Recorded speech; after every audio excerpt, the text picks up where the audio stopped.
Goeiemôre, liewe familie. Dis 'n voorreg om weer vanmôre voor julle te kan wees. Julle kan my sien, maar ek kan julle nie sien nie en ek moet sê ek verlang regtig nou aan na julle. En ek verlang na ons samekoms, ons gemeenskap van gelowiges. Ek glo en ek hoop en ek vertrou dat elkeen van julle hierdie week 'n goeie week gehad het, waar die temperature sommer vinnig gedraai het, sommer vinnig oorgegaan het terug na warm temperature toe, en ek hoop en ek glo dat dit ook vir ons 'n goeie teken sal wees van die Here se genade en van die Here se goedheid, ook in hierdie tyd waarin ons nou is. Ons glo daarom dat die inperkingsregulasies amper op 'n einde is en dat ons binnekort sal kan terugkeer na die normale toe.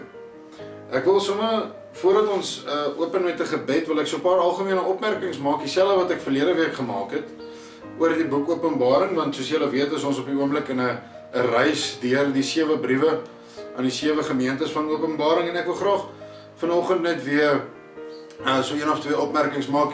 Presies wat ek verlede week gesê het, gaan ek net nou gou weer sê, en dan gaan ons ook net saam bid. Nou, ek wil net so 'n paar goed sê oor Openbaring. Die Openbaring is geskryf, of spesifiek hierdie gedeelte is geskryf aan die 7 gemeentes wat genoem word aan die begin van Openbaring, ongeveer 90 na Christus.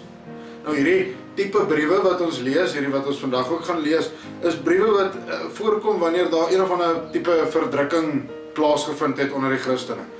So ons kan maar redelik aanvaar dat hierdie 7 gemeentes aan wie hierdie briewe geskryf is, in een of ander manier het hulle in verdrukking verkeer, en dat God wil hê Johannes moet vir hulle 'n boodskap gee wat hy ontvang het van die Here af, om hulle te bemoedig. En hierdie boodskap, sê God, die boodskap kom van homself af, kom van hom wat God is af. Dat hulle nie moet bekommerd wees oor enigiets nie, want hy is die Alfa en die Omega.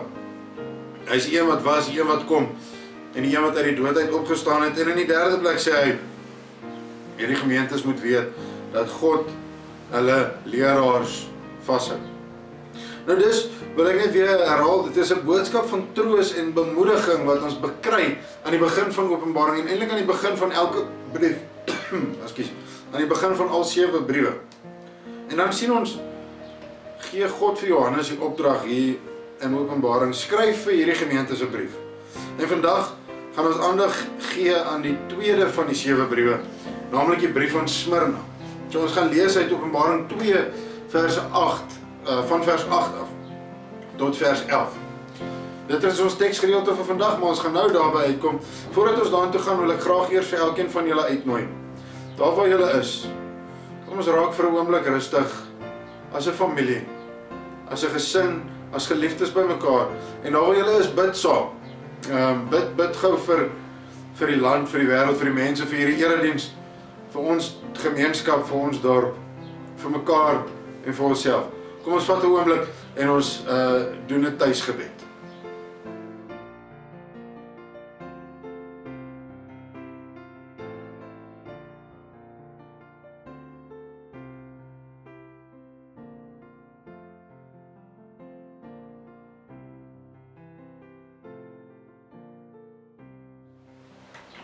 Amen. Nou soos ek sê, liewe familie, gesels ons vandag bietjie oor Smyrna.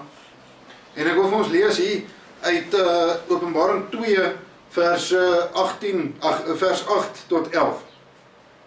Hier staan, skrywe aan die leraar van die gemeente in Smyrna. So sê die eerste en die laaste wat dood was en weer lewend geword het.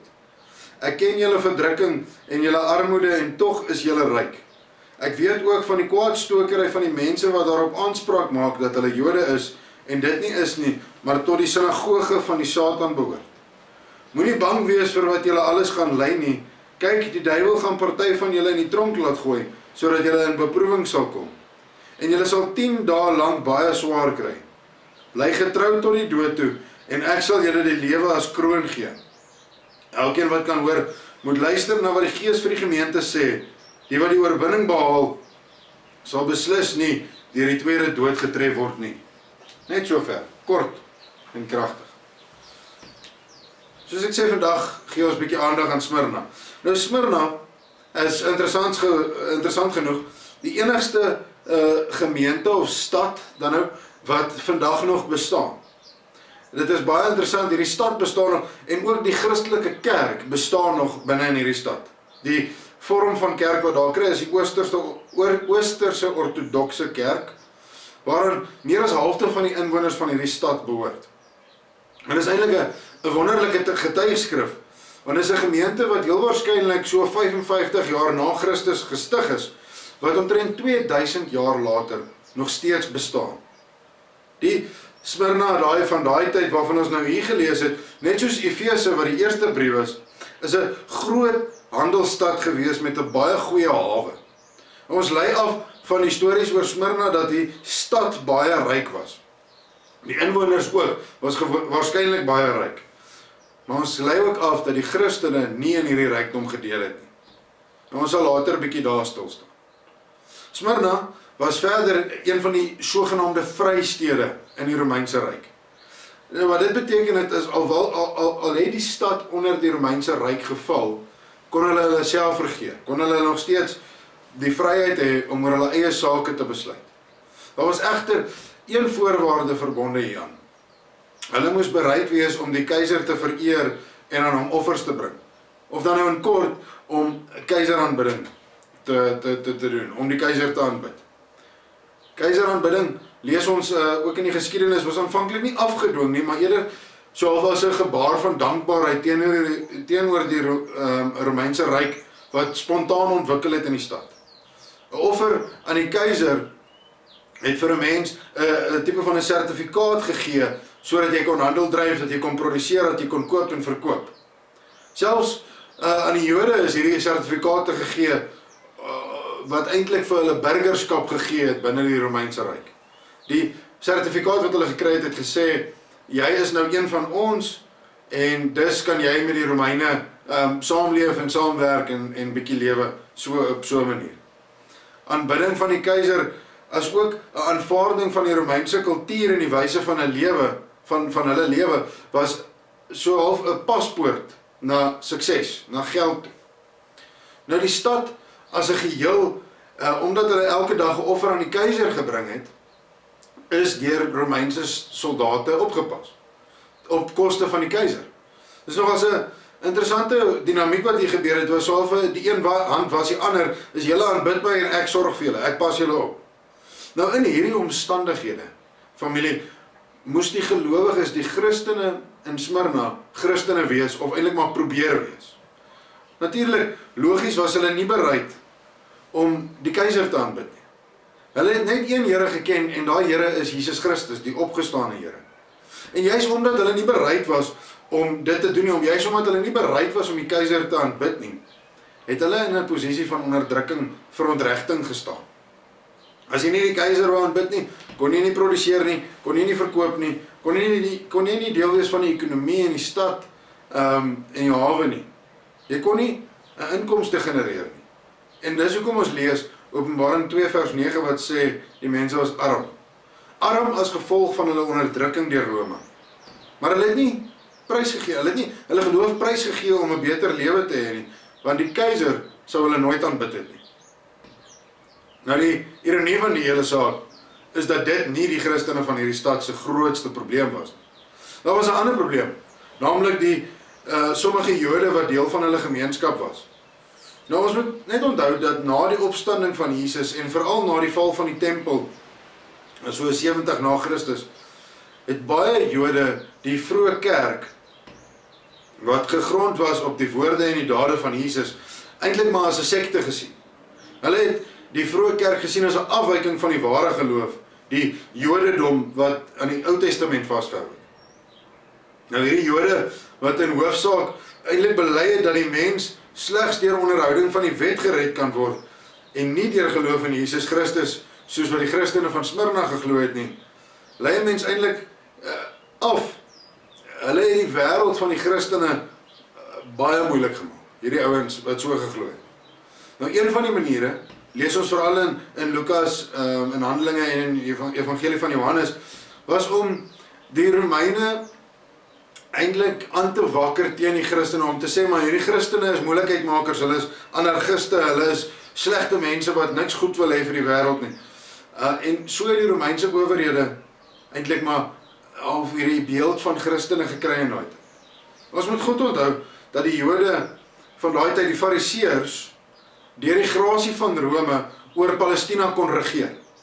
Nou ja, as gevolg daarvan het hulle invloed gehad waar hulle gekom het. En die manier wat hulle gebruik het om Christene te na te kom, was om al die owerhede verdag te maak. Anarchiste, oproerige mense, moeilikheidmakers soos ek gesê het. En natuurlik glo die Romeinse ryk hulle. Want hierdie Christene wil dan al klaar nie die keiser aanbid nie, natuurlik gaan hulle dan nou moeilikheidmakers wees. Nou hierdie mense, sê Johannes vir ons hier in Openbaring 2 vers 9, behoort aan die sinagoge van Satan. Hierdie teks moet ons baie mooi verstaan, familie. Want Johannes is nie besig om te sê dat hierdie mense die Satan aanbid het nie. Hy is besig om iets heel anders te sê. Hy sê, hulle behoort tot die sinagoge van Satan. Nou Johannes 9 vers 34 en Johannes 12 vers 42 verduidelik vir ons baie mooi wat hy hiermee bedoel. Op grond van daai twee tekste wat ek nou genoem het, is dit baie duidelik dat Christene, omdat hulle openlik Jesus as hulle verlosser verkondig het of bely het, uit die sinagoges verban is. Nou wat hierdie sinagoges dis gedoen het hier, is hulle het ingeleef teen die wil van die Here. Hulle is ongehoorsaam teenoor die Here. Sinagoges van Satan beteken nie mense aanbid die duiwel daar nie, maar dat hulle eerder teen die wil van die Here ingeleef het. Ekskuus. Dieselfde geld in vers 10. Dit is nie die duiwel wat hierdie Christene in Smyrna in die tronk laat gooi nie, maar is eerder die wat teen die wil van die Here inleef. Die mense wat teen die wil van die Here leef, wat hierdie Christene in die tronk gaan laat gooi. In tekste soos in Lukas en in Hebreërs, familie wat min of meer in hierdie tyd geskryf is, en ook vervolging ervaar het as gevolg van 'n weiering vir keiseraanbidding, lees ons dat die Jode die oorsaak was dat baie Christene in die tronke gegooi is, omdat hulle teen die regering was.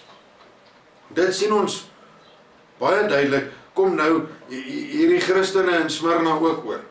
Hulle word ter wille van hulle geloof vervolg en in die tronke gegooi. Nou in hierdie omstandighede, sê Johannes in vers 10, is daar egter 'n drievoudige troos vir hierdie Christene.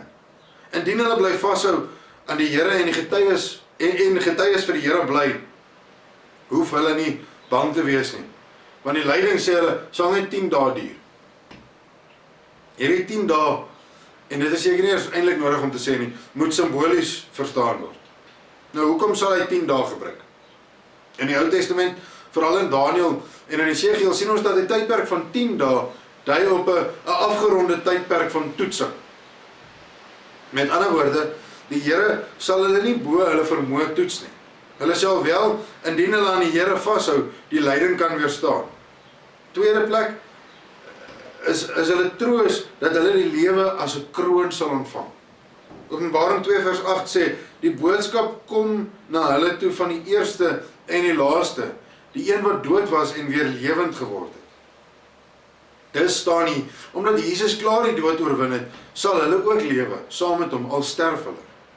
Die derde boodskap van troos wat ons hier kry, in vers 11 sê dan, sluit aan by die vorige en hy sê, hulle sal nie deur die tweede dood getref word nie. Nou die term tweede dood is 'n Joodse uitdrukking vir die dood van die goddeloses en die hiernamaals, in die nalewe. Hulle het geglo, as jy Openbaring 20 vers 14 gaan lees, of Jesaja 25 vers 8, of in Jeremia 51 gaan lees, het hulle geglo dat die sekere mense wie se naam nie in die boek van die lewe staan, na die dood van die lewe, na die dood op aarde, weer sal sterf, want hulle sal dan in die vuurpoel gegooi word. Hulle sal dus 2 keer dood, as ek dit so kan sê. Smyrna se gelowiges staan hier baie duidelik, sal die tweede dood vryspring, omdat hulle volhard, is hulle name in die boek van die lewe, en sal hulle lewe al het hulle gesterf. Soos Johannes dit in Johannes 11 vers 25 en 26 baie mooi uitdruk. Dus, liewe familie, die boodskap aan hierdie gemeente is eintlik baie eenvoudig. As gelowiges moet hulle geloof uitleef in 'n oorwegende heidense wêreld. Hulle word beproef en bedreig van twee kante af. Aan die een kant van die Romeinse ryk af, indien hulle ekonomies wil vooruitgaan en ander regte in die samelewing wil bekom, moet hulle bereid wees om die keiser te aanbid en vereer. En van die ander kant word hulle deur geloof bedreig deur Jode wat nie in Christus glo nie. Hulle word, omdat hulle Christus as die Here bely, uit die kerk van die dag, uit die sinagoges uit verban en ook in die tronke gegooi. Deur mense, sê Johannes, wat teen die wil van God lewe. En dus, omdat hulle teen die wil van God lewe, word hulle beskou as mense wat dienaars is van die bose, van die Satan, waarvan ons lees. Maar hierdie Christene moet net volhard, want hulle sal nie sonder God leef en sterf nie, beloof hy hier. Nou wat sê dit vir ons as gelowiges vandag, familie? Wat eintlik nie in veel ander omstandighede Christene moet wees nie. Ons wêreld is ook maar so. 'n Mens kan baie toepassings maak, maar kom ons beperk ons terwille van tyd net na so 'n paar voorbeelde of so 'n paar toepassings vir hierdie brief op ons. In die eerste plek is daar baie afgode in ons tyd. Soos die keiser 'n afgod in die Christene van Smyrna se tyd was, wat kan maak dat hulle die ware Here verloon, het ons ook sulke afgode. Geld is seker die grootste een. Ons samelewing van Suid-Afrika verseker word gekenmerk deur bedrog, deur korrupsie. So maklik kan die kind van God homself ook verryk of om hierdie harde ekonomiese wêreld te oorleef tot bedrog of oneerlike praktyke wend. So maklik kan dit gebeur. Dan verloon ons God se opdrag om deur harde arbeid ons brood te verdien. En ons maak ons materiële voorspoed die hoogste goed van ons lewe, die belangrikste deel van ons lewe. Al vra dit van ons wat om te doen. Gelowiges wat hierdie pad stap, familie, wil ek eerlik wees vandag, het klaar God verruil vir 'n ander God. Geld en materiële voorspoed het hulle plek ingeneem bo die Here. Hierdie gevaar lê eintlik sommer baie vlak in die lewe van die kerk ook. So maklik kan dit ook in die lewe en die werk van die kerk gebeur, dat geld so belangrik word, dat ons so vasgevang word in ons pogings om ekonomies te oorleef, dat ons later begin vergeet waaroor dit gaan om kerk te wees. En dit is mos om God te dien, om God te verheerlik. Die boodskap aan hierdie gemeente van Smyrna was baie duidelik. Staan vas, behou julle geloof in die Here en dien die Here van die hoogste dinge in die lewe. Volhard daarin, want die beloning wag.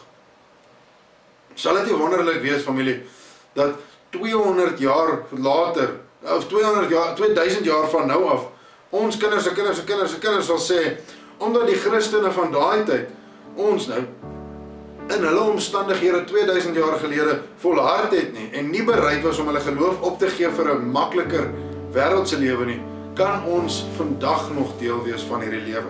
Vandag nog deel wees van hierdie koninkryk, van hierdie gemeente. As ons geloof 'n ware geloof is, en ons belydenis dat God alleen die lewe sinvol maak, 'n ware uit die hart uit belydenis, sal dit so wees oor 2000 jaar. En God beloof ons, soos hy die Christene in Smyrna beloof het, dat hy elke dag saam met ons hierdie pad stap. Dat hy nooit vir ons sal los op hierdie pad wat ons moet stap nie. Wat 'n wonderlike belofte en toekomsbeskouing is dit nie, familie. Mag dit so wees vir elkeen van ons. Amen. Familie, kom ons sluit net die oë en dan bid ons ook net saam om hierdie diens af te sluit. Liewe Here, almagtige God, hoe wonderlik is dit om tot die troon te nader weer. En vanmôre uit 'n storie van 'n ander gemeente ook ons eie storie raak te kan sien. Om ook ons eie belewennisse van die wêreld te kan raak lees in 'n teks wat so lank terug geskryf is. Here, dankie dat u woord vir ons nog relevant bly hier vandag waar ons is. Mag ons dit inneem, Here, en deel maak van ons mens wees. Mag ons so met u loop dat ons nooit sal vergeet wat u vir ons gedoen het soveel jare gelede en vandag nog steeds doen. Mag ons, soos die Christene van Smyrna, volhard in ons geloof en u eerste plaas in ons lewens. Wat 'n wonderlike dag sal dit wees, Here, as ons dit kan regkry. Help ons, Here, om dit reg te kry. Help ons om u eerste te plaas in alles. mag ons nooit vergeet dat U ons eerste lief gehad het. U bly goed, Here, en ons loof U naam en ons pleit by U om met ons te wees ook in hierdie week wat kom. Ons prys U almagtige naam, Here. Amen.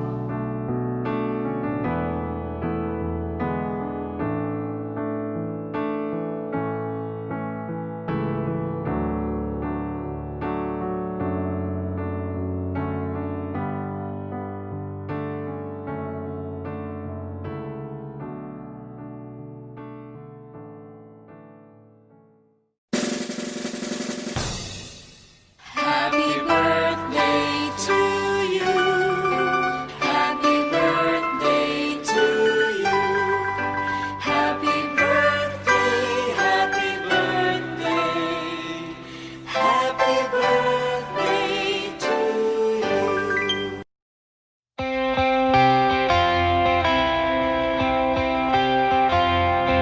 Al val 1000 om ons, wie is bang? Ons God het hierdie oorlog klaar gewen. So laat ons dan mekaar se hande vat, om soos een man saam te stem. Ons sal staan, ons sal glo, op ons knieë, met ons oë na bo. As God dan vir ons is, wie kan teen ons wees? Ons sal staan in sy naam. Almal soek 'n antwoord, maar het vergeet hoe God sy kinders deur woestyne lei, met ons voete vasgeanker in sy woord, sal ons die beloofde land gaan kry. Ons sal staan, ons sal glo, op ons knieë, met ons oë na bo. As God dan vir ons is, wie kan teen ons wees? Ons sal staan in sy naam.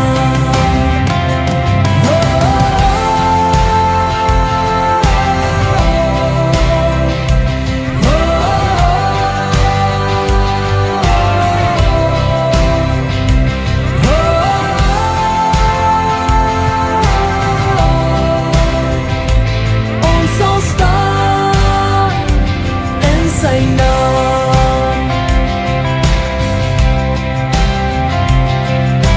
Nie met mag en krag, maar deur sy gees. Ons God het hierdie oorlog klaar gewen. So laat ons dan mekaar se hande vat, om soos een man saam te stem. Ons sal staan, ons sal glo, op ons knieë, met ons oë na bo. As God dan vir ons is, wie kan teen ons wees? Ons sal staan, ons sal staan, ons sal staan, ons sal glo, op ons knieë, met ons oë na bo. As God dan vir ons is, wie kan teen ons wees? Ons sal staan in sy naam. Ja, ons sal staan in sy naam.